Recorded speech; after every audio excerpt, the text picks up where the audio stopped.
Hi Crypto Kings and Queens, my name is Natalie. Welcome to my channel. In today's episode, I will show you exactly an overview again on Bitcoin and why this resistance trend lines is really important and why it's so important for us to try to follow the rules of technical analysis and how important it is for us to use the tools and trust the tools and trust what the market is giving us against the tools. I will also show you why I do believe the market could potentially come up to 38,970 or 39,020 for a potential pullback up and a lower high being created, and that could be a potential new sell opportunity for me. Remember, I am no financial advisor. You need to look up everything yourself first, but please continue looking at this video and I'll show you exactly what I see on Bitcoin at the moment.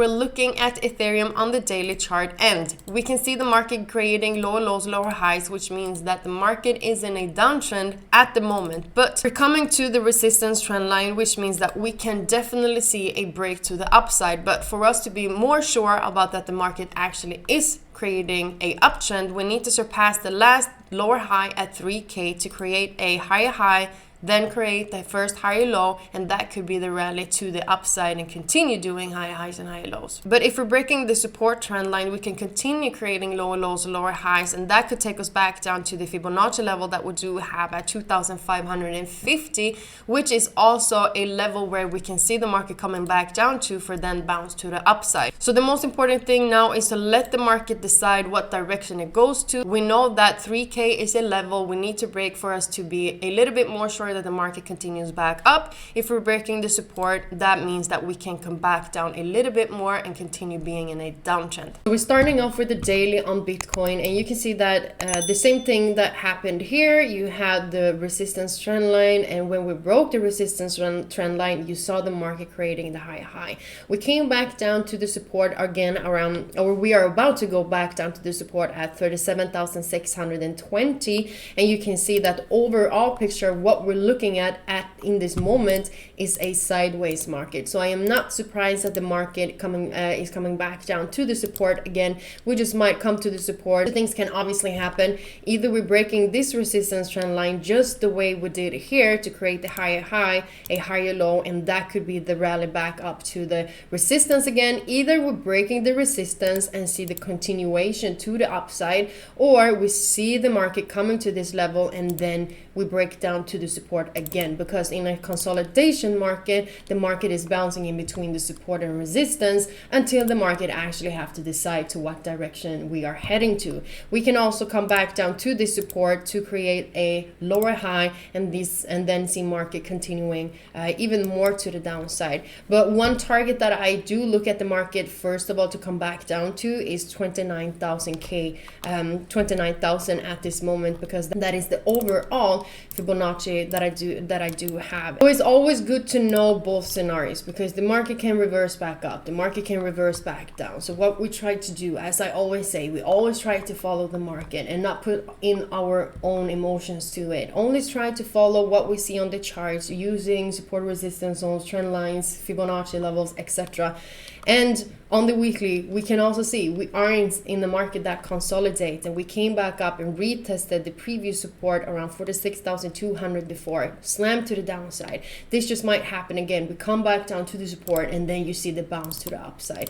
But this is where we will see that on the lower time frames. We will always see on the lower time frames the scenario happening before you see it obviously on the higher time frame. So what we can see at the moment, we drag a Fibonacci from the high to the low, and you can see the market try to break this level, but we did close inside of it again, and now you see the momentum to the downside. We can even see it more clear on the lower time frames by just using support and resistance zones. So you can see that the market tried to break the 1561%. We came back down, we broke the support trend line. The support trend line in this case is representing the pullback, because the overall picture you can see that we are going down. So the uptrend is only the pullback, and the market did create the break of the pullback, saw the retest, and now potentially the impulsive move can start again. And the impulsive move is to the downside because we are in a downtrend. So the first target that we could potentially come back down now to, if we just try to follow market structure and what the market is telling us to do, or what it's supposed to do, you see the market now could potentially come back down to 37,500, and that is slightly below the previous lower low that we did have. We just might also come back down to the end, to the low of the support, the support at 37,070. Going to the higher time frames, you can see that I did highlight this level because you can see that it is the close of so many wicks and so many bodies that we do have. These candlesticks right here is only the fake out from this level. So I am using this support because this is the most accurate one, because you can see the market trying to break it. You saw the retest, came back again, came back down, retest, came back again, bounced to the upside. What happened right here is only fake out. Market came inside the resistance, snapped to the downside. We did touch this support one more time, bounced back up. With the help of the resistance trend line, you could see the market came back up and retested that level for then to come back down to the support again. We came back up to the resistance trend line, and now the market potentially bounces back down. And the Fibonacci level, as you can see that I do have right now, you can also see from the high to the low, you have target 1, target 2, target 3, and target 3 is combined with the higher time frames Fibonacci one more time at the 50% at 34,700. So for us to bounce back down to this level is high probability, guys. It is high probability. And from these levels, I don't know what's going to happen, but the overall what the Bitcoin is giving us is that we are using these two Fibonacci levels to see the bounce potentially back to the upside. So what the market is doing at the moment, we just consolidate, and usually when we are consolidating, we are breaking the consolidation, in this case to the downside, to retest the Fibonacci levels, but also to see a potential fake out. We're coming above the 50% again, and then you potentially see the retest and then the continuation to the upside again. We're just trying to connect the dots. Always try to connect the dots, and obviously sometimes, you know, we change my support and resistance zones because the market is always moving, so I always have to follow the market and see and change my mindset. And when we see the market in that way, or at least what I've noticed is that, like, I'm just flowing with what the market is telling me what to do, and I'm not trying to put in my own emotions or my own thoughts into it.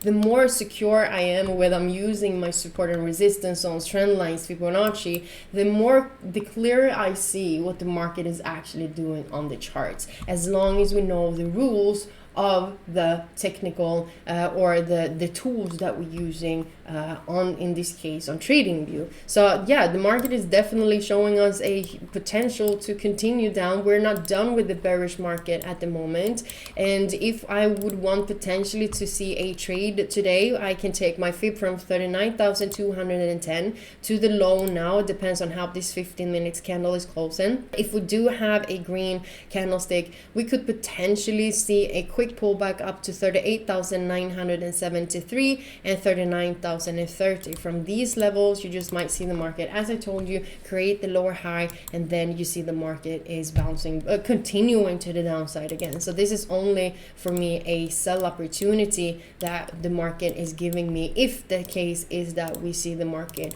coming back up one more time. But otherwise than that, I still believe that we will continue back down a little bit further. It doesn't look like we do have any buy opportunities at the moment. So by just, you know, as they say, follow the trend is your friend. So in this case, there's nothing telling me that we are on our way up. So I would just maybe today on the live stream that I have, we will find something, because at the moment I don't have anything. And you can already see while I'm recording this that we do have a potential pullback now, but I do expect a quick one, because if we go to the 4-hourly chart, we do have exactly now when I do record this, we do have another 4-hourly candlestick opening. So we did have this huge bearish candlestick that broke the support trend line, that broke the pullback. And usually what happens is that on the next candlestick, in this case, we just see a quick pullback, and this will only be a wick, as you can see right here. You will only see a wick, and then potentially market continues back down. If we don't see the market obviously having like a huge momentum, and you know, this could be a fake out. I don't believe this will happen, but everything is a you know, possibility. That is why it's so good using these levels where we expect Bitcoin to come to, and when the market comes to the levels, we will see, are we even respecting this level, or are we just breaking it and see the market continuing even to higher targets. So everything depends on how the market is behaving around the levels that we are putting onto the charts. And when the market comes to these levels and give us whatever sign, if you see the continuation to the upside, or if we're actually in this case is looking for a lower high and the market gives us the lower high, then we just follow the rules by hitting the sell button and then just let the market do whatever. If stop loss take it, well, fine, it's totally fine, because the next time the market will not do it, or the next time after that, as long as we understand and see the charts for what it is and not what we want the market to be. Don't forget that you can also receive a bonus on Bybit up to $4,050 by using the link in the description down below the video. You also have it around somewhere here in the corner. The good thing with Bybit is that they are giving you multiple challenges, so you can receive more bonuses than just the one that you can get from us on Bitcoinsensus. So it's a super good platform if you want to hold your positions also for a long time with very low fees, and you are supporting me, you are supporting Bitcoinsensus by doing that. I am not in a trade at the moment. I'm waiting for the market to come to the exact level that I did show you, and after that I would make my decision if I will sell the market or not. Thank you so much guys for looking at this video together with me. I hope you did enjoy it. I hope you learned something. If you did that, please comment below, like the video, don't forget to subscribe to the channel, hit the notification so you know when I'm going live during today. I wish you will have a great weekend, and take care of yourself and love yourself first, before only then you can love other people. Okay, have a good day. Mwah, for tweeting.